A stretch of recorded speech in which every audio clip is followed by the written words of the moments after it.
Mengi ya mambo ambayo nimeyaona hapa ni mazuri sana na yanaonyesha dhahiri kabisa kwamba tulikokuwa sipo tulipo. Tumepiga hatua kubwa tu kwa upande huu. Mafunzo ya ufundi stadi, ubunifu, vyote inaonekana. Ukipita hapa kwenye mabanda utaona picha kamili inayojitokeza. Sasa wenzetu wa VETA kwa maana ya ufundi stadi wana hadithi ndefu sana tu, lakini nadhani itoshe tu kwa ajili ya waandishi wa habari kusema kwamba ufundi stadi pamoja na mafunzo yanayoandamana na hilo pamoja na ubunifu katika maisha ya mwanadamu hawezi kuyakwepa yote hayo. Ni sehemu ya maisha ya mtu, lakini ni sehemu ya maendeleo ya taifa. Nilikuwa naambiwa kwamba sasa hivi tuna vyuo vya ufundi na mambo mengine yanahusiana na ubunifu 80. Wilaya kwa wilaya, sehemu nyingine wilaya na mkoa na kadhalika.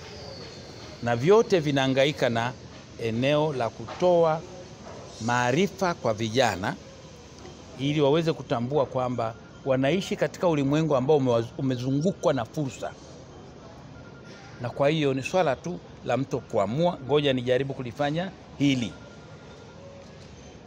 Nimeangalia hapa vitu vyote wanavyofanya, shughuli uchomeleaji, shughuli ufundi seremala, shughuli ujenzi, shughuli vitu gani, karibu vyote ndio na wewe mwanadamu kila siku unavihitaji. Sasa wakati mwingine hili jambo hatulielewi sana. Umekaa nyumbani kwako ka umeme kanawaka, ghafla vup kanazimika. Msikilize baba na mama watakapoanza kuhaa.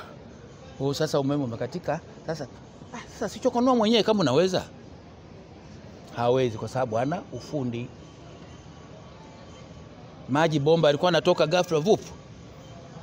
Unabaki unauliza sasa sijui ametukatia, sijui hatujalipa hela au nini. Kumbe wakati mwingine mitambo ndio imekorofisha.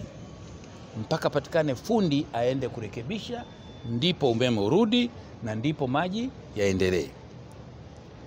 Kwa hiyo ndani ya haya mafunzo wanayoyatoa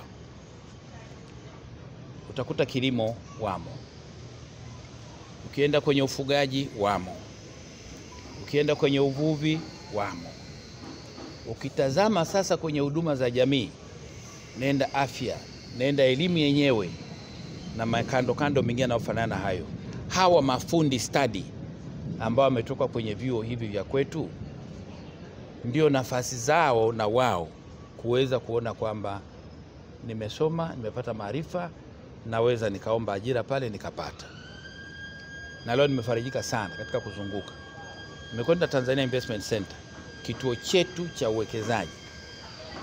Wamefanya mahusiano mazuri sana na mamlaka ya VETA,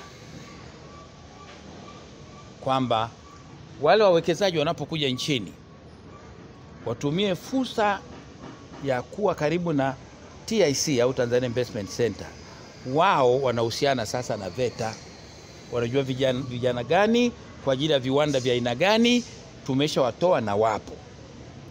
Badala wao kupita na bahatisha na mkuta pinda na mwambia mimi yani hapa you from China, yes, yeah, me good.